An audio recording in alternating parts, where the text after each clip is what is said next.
For the first time in a long while, the world felt unusually quiet as I stepped off the train into Briar Coast, the fog-covered harbor town I had left behind more than a year ago. The gulls circling overhead sounded the same as they did when I moved here as a young man, yet something in the air felt heavier. Maybe it was age catching up with me, or maybe it was the uncertainty of why my daughter had suddenly reached out after 12 long months with barely a word between us. I'm 65 now. At an age where silence from your own child doesn't feel like distance anymore, it feels like loss. She had sent me a short message the night before. "Dad, can we have dinner tomorrow? I want to talk." No explanations, no apologies, no warmth either, just a request. Still, I came. Of course I did. As I walked toward her townhouse, the mist settled over the cobblestone street and a strange feeling crawled across my chest. A whole year of not knowing what I did wrong. A whole year of wondering if she was safe. A whole year replaying every conversation, every disagreement, every choice that may have pushed her away. Before I tell you what happened next, subscribe the channel and let me know in the comments where are you watching from. It helps more than you know. I reached her door and paused. The lights were on inside, glowing in that soft amber shade she always liked. I raised my hand to knock, but before my knuckles touched the wood, the door swung open. There she was, my daughter, Nora. Not the little girl who used to run to me with scraped knees and wild hair. Not the young woman who cried on my shoulder when life disappointed her. No, the person standing in front of me now looked different. Older, guarded, almost rehearsed. "Dad," she said, forcing a smile. "Come in." The living room was warm, almost overly warm, as if she had tried too hard to make the place look inviting. The table was already set for two.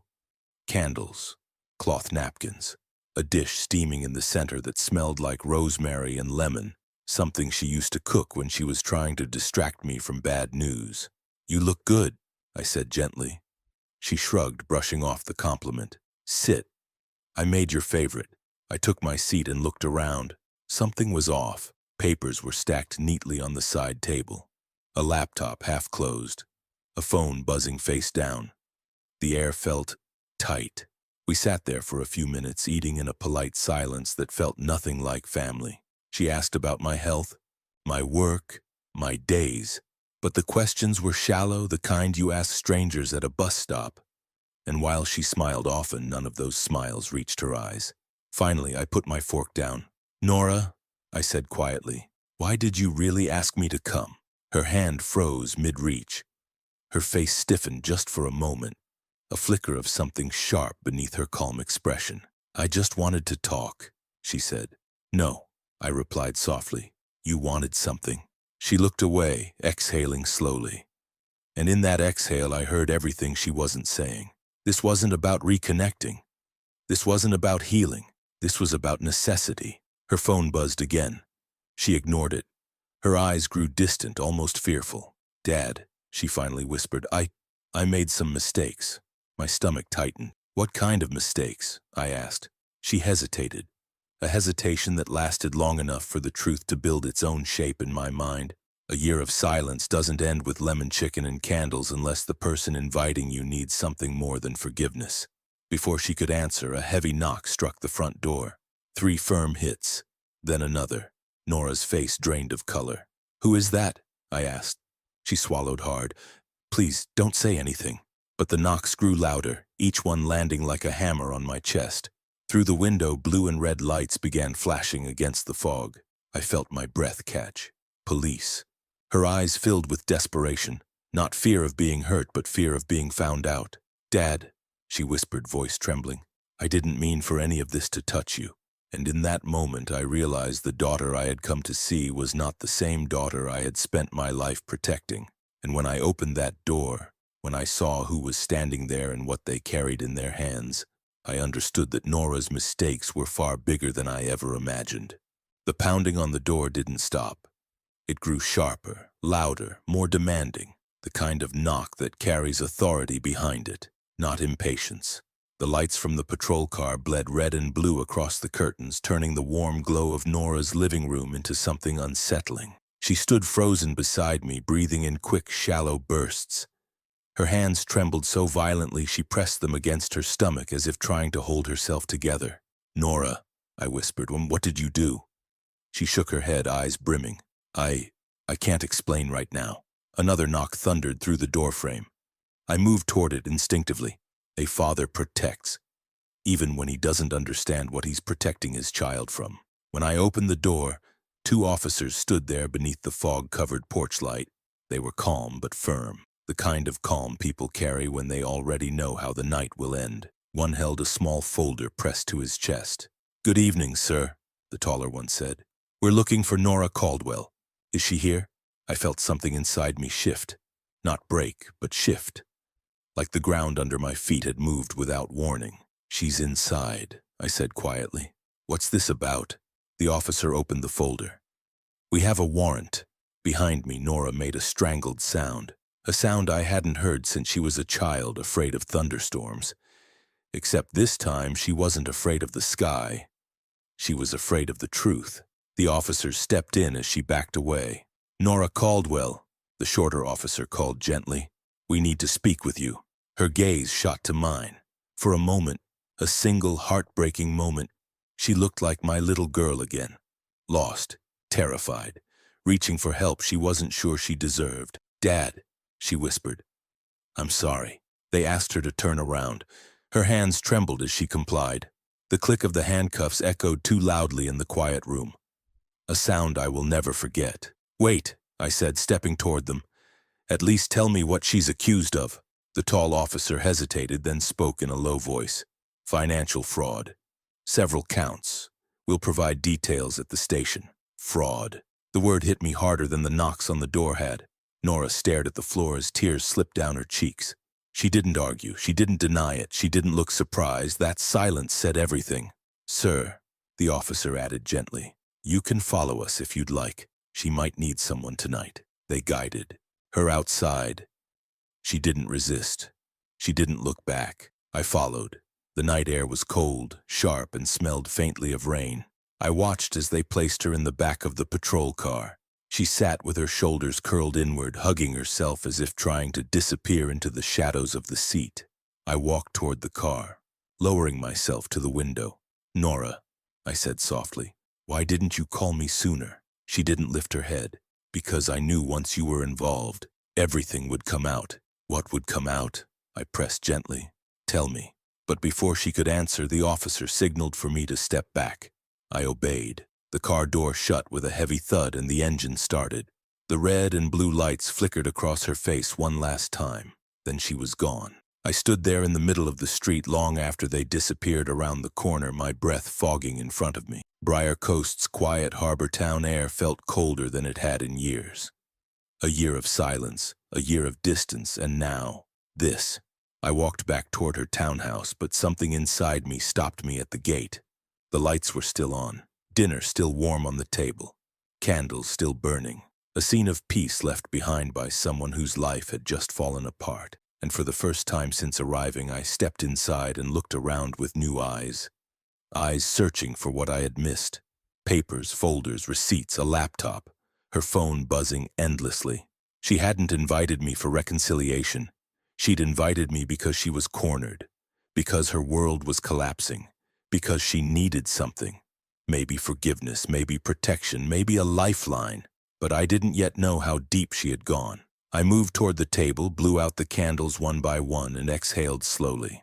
Somewhere between the steam rising from the food and the scattered paperwork near the sofa, I realized this night wasn't the end of the story. It was the beginning. And when I opened that laptop, when I saw the documents she left behind, I understood why she had finally reached out after a year of silence, and why she feared I would be next. The house felt impossibly quiet after the patrol car disappeared. Too quiet. A silence that didn't feel peaceful. It felt abandoned. The kind of silence that settles on a place where truth has just been dragged out into the open. I stood in the middle of Nora's living room, unsure of where to begin. The table was still set for 2, plates half filled, a thin trail of steam rising from the lemon dish she'd prepared. Everything looked frozen in place, like the night itself refused to move forward. My eyes drifted to the small stack of papers beside her laptop. They were arranged neatly, too neatly, as if she had been preparing to show them to someone. Maybe me, maybe someone else. Either way, they were meant to be seen. I approached slowly, almost afraid of what I would find. The laptop was still warm. I opened it and the screen lit up with a spreadsheet formatted in shaky columns. Transfers, withdrawals, notes. The numbers weren't enormous, but they were frequent, consistent, and tied to accounts I recognized but didn't quite understand. Then my heart clenched. Some entries had my name next to them. My name. Not hers. Not some business entity. Mine. I scrolled further and the pit in my stomach deepened. She had created an account in my name, or rather used one I'd forgotten even existed, and routed transactions through it. Not large enough to raise immediate flags, but clearly intentional. I sank into her couch slowly. A 65-year-old man staring at evidence that his own child had used him as a shield. For a long moment, I couldn't breathe. Nora? Why? I whispered into the empty room. Maybe she thought I wouldn't notice. Maybe she thought no one would. Maybe she thought the world would look at me, an aging father living alone, and assume any financial irregularity was just confusion or forgetfulness. The idea cut deeper than I expected. I rubbed my face with both hands and forced myself to keep looking. One document was a scanned letter addressed to a credit institution, forged with handwriting that vaguely resembled mine. Another was a digital signature, clearly copied from paperwork I had signed years ago for something unrelated. Then something else caught my eye. A message draft she hadn't sent yet. "Dad, I need your help. I made a mistake and I can't fix it alone. Please meet me." It ended abruptly, as if she had stopped writing the moment fear took over. A lump formed in my throat. She hadn't wanted to drag me into this, but she didn't know how to avoid it. For a year, I thought she cut me off because of resentment or anger or disappointment. But now, sitting in the dim quiet of her living room, I realized the truth. She distanced herself because she was drowning, and she didn't want me to watch. The front door creaked softly as the wind pushed against it, bringing me back to the present. I stood, walked to the kitchen sink, and splashed cold water on my face. My reflection in the window stared back at me, older, tired, confused, and betrayed. But beneath all that, worried, deeply worried. I grabbed the folder the officers brought and skimmed the front page. Their list of charges wasn't small. Fraud, document manipulation, identity misuse. Under investigation for months. All while she refused to answer my calls. All while I wondered if she hated me. All while she was sinking deeper into a hole she couldn't climb out of. And then I remembered the look in her eyes when she whispered, "I didn't mean for this to touch you." It wasn't guilt about being caught. It was fear. Fear that I was now part of the fallout. I sat back down, hands trembling as I sifted through more papers. Slowly, the pieces came together. She hadn't been living well. She had debts, a failing business attempt, people she owed money to, people who didn't care if she broke the law to repay them. And she had used my identity because she thought it would buy her time. But that borrowed time just ran out. By the time I finished going through her documents, the candles had burned down to stubs. I felt older than 65. I felt like the weight of every year had settled into my bones at once. I stood, turned off the lights, and headed for the door. There was only one place I needed to go next, the police station. I didn't know what I could do for her, but I knew I couldn't sit idle while my daughter faced this alone. As I stepped outside, the cold night air hit my face. The street lamp flickered, casting my shadow long across the pavement. And that's when I noticed a car parked across the street. Engine running, headlights dimmed, someone sitting inside, watching. And when that car door opened and a stranger stepped out, calling my name in the quiet street, I realized Nora's troubles weren't just legal. They were personal, and they were headed straight for me. The night air pressed cold and heavy against my skin as I stepped out of Nora's townhouse. The mist from the harbor rolled in low, curling around street lamps and swallowing the edges of the quiet road. For a moment I just stood there, trying to steady myself after everything I had uncovered inside. But the feeling of being watched hadn't left me, and the running engine across the street confirmed it. The car's headlights were dimmed, but not enough to hide the silhouette inside. I hesitated, gripping the folder of Nora's documents a little tighter. I wasn't sure whether to turn back inside or walk toward the street, but the decision was made for me. The driver's door opened. A man stepped out, mid-40s maybe, well-dressed but with a roughness around the eyes. Someone who'd seen too many bad nights. He closed the door gently, not slamming it, as if he didn't want attention. He looked at me with a mixture of recognition and calculation. "Mr. Caldwell?" he asked. My heart kicked hard against my ribs. No one had called me that in person in months. "Yes," I answered cautiously. "Who are you?" He didn't come closer at first. He glanced down the foggy street, checking for movement. Only when he was certain it was just the two of us did he lower his voice. "I'm someone who's been trying to reach your daughter." There was no threat in his tone, but there was no warmth either. "And why exactly were you trying to reach her?" I asked, straightening my back. He sighed, rubbing a hand over his jaw. "Because she owes people money. A lot of money. People who don't like being ignored for an entire year." My stomach tightened. "Are you one of those people?" He shook his head. "No. Let's just say I'm a middleman. Someone who tries to resolve things before they get ugly." The fog thickened around us, and suddenly his presence felt far more dangerous than the quiet tone suggested. "She doesn't live a reckless life," I said firmly. "She's a good person who—" "She's drowning," he interrupted, "and she dragged your name into it. That's why I'm here." Pain flickered across my chest. Hearing a stranger say it made it real in a way the documents hadn't. "I didn't know," I whispered. "I had no idea she was involved with anyone like—" "She didn't tell you because she didn't want you involved," he said. "But now you are, whether you meant to be or not." I felt colder than the night around me. "Are you threatening me?" I asked quietly. "No," he said. "If anything, I'm trying to help.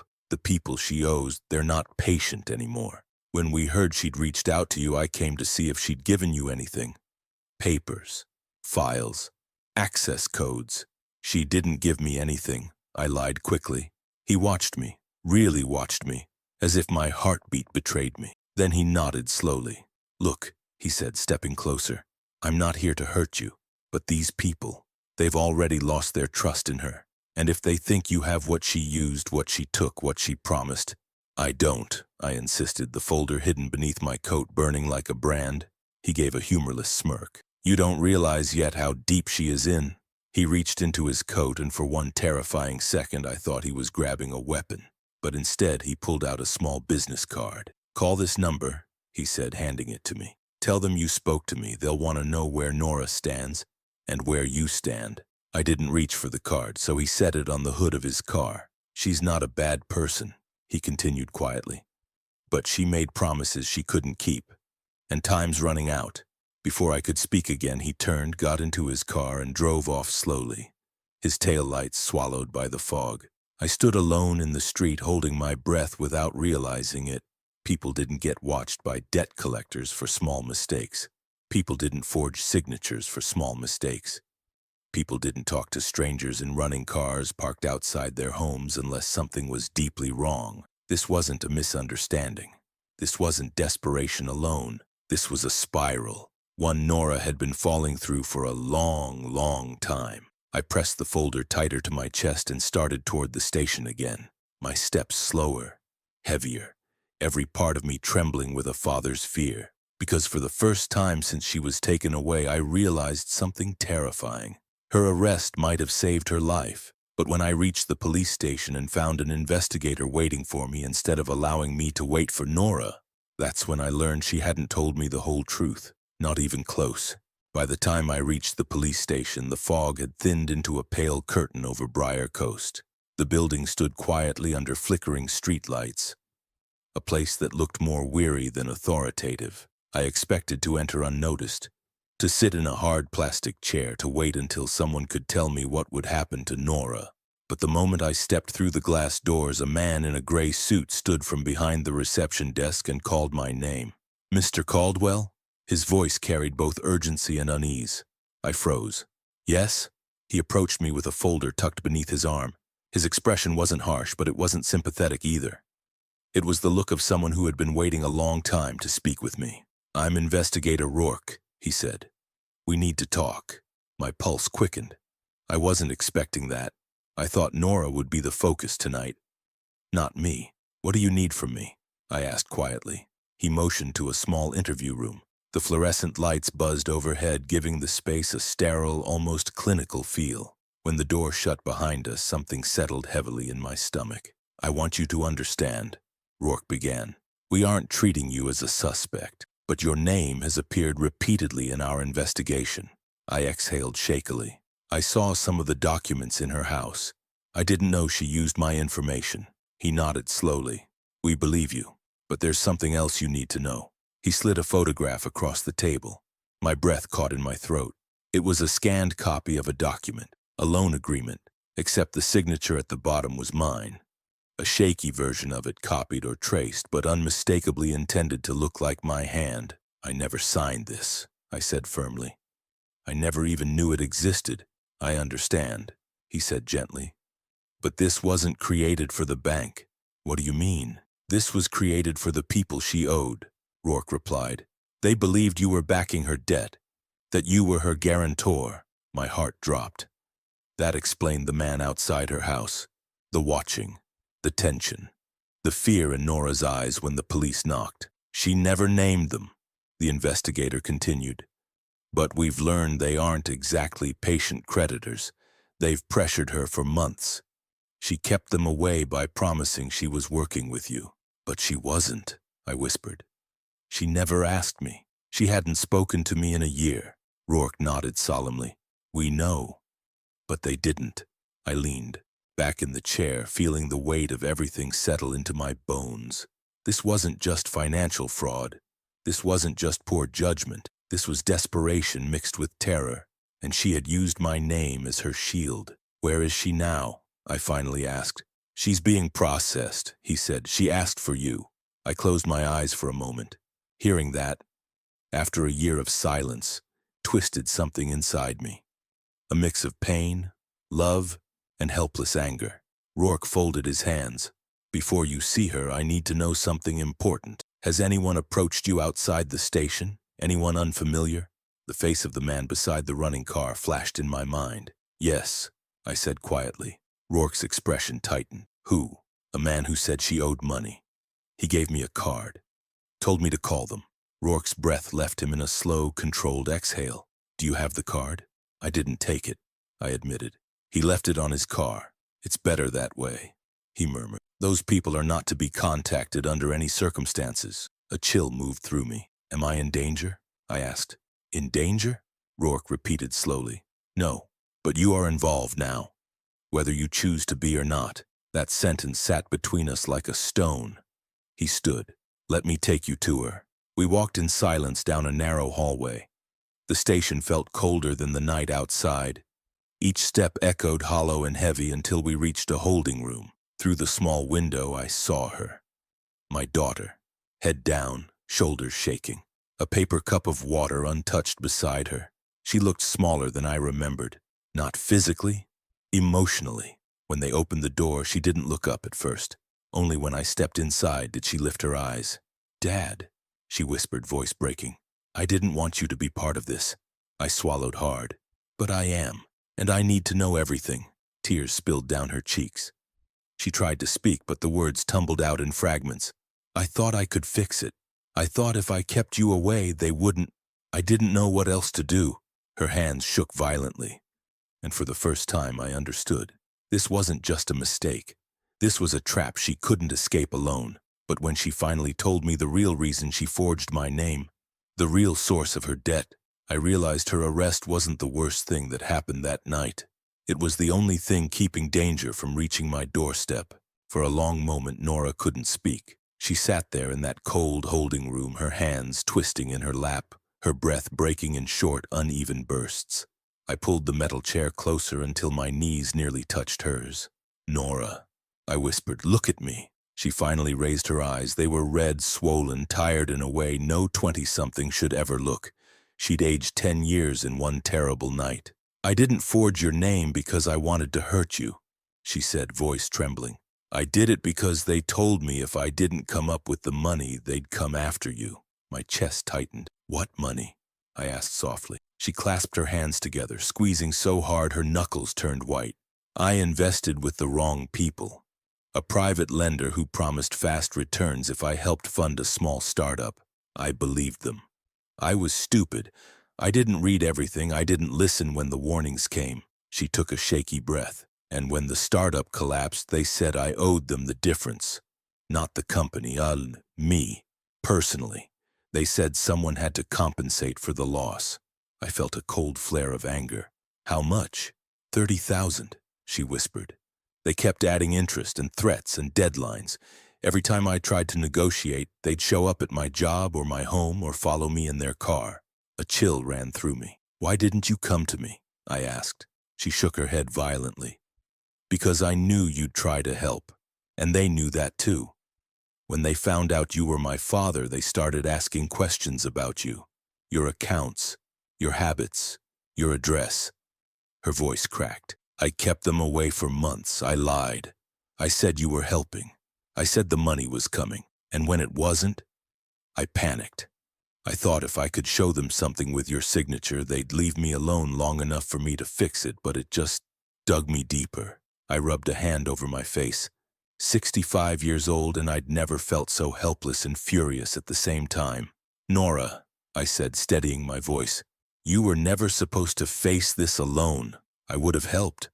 I would have protected you. She sobbed quietly. I should have told you, I know. But you had your own life, and I felt like I kept disappointing you. I didn't want you to see what I'd become. I reached out and took her shaking hands in mine. You are my daughter. That has never changed. And nothing you've done makes you unworthy of my help. She bowed her head, tears falling. Between our linked fingers, the door opened softly. Investigator Rourke stepped inside. Mr. Caldwell, he said gently, we've arranged for a public defender to meet with her tonight. There will be hearings in the morning.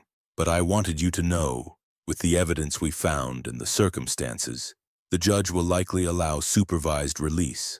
Nora inhaled sharply as if the air returned to her lungs all at once. And one more thing, Rourke added, glancing between us. The individuals she dealt with, they're already under investigation. Her cooperation will help her case. Significantly. Relief washed over me in a slow, warm wave. She wasn't free, not yet, but she wasn't lost either. There was a path through this. Narrow and painful, but a path nonetheless. When Rourke left us alone again, Nora wiped her eyes with her sleeve. Dad, are you sure you want to help me? After everything? I didn't hesitate.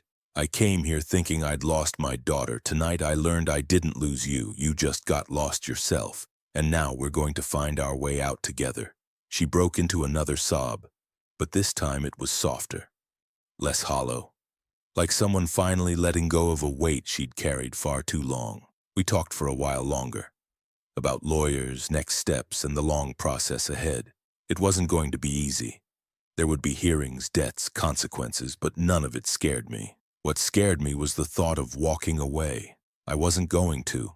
When I finally left the police station, dawn was beginning to break over Briar Coast.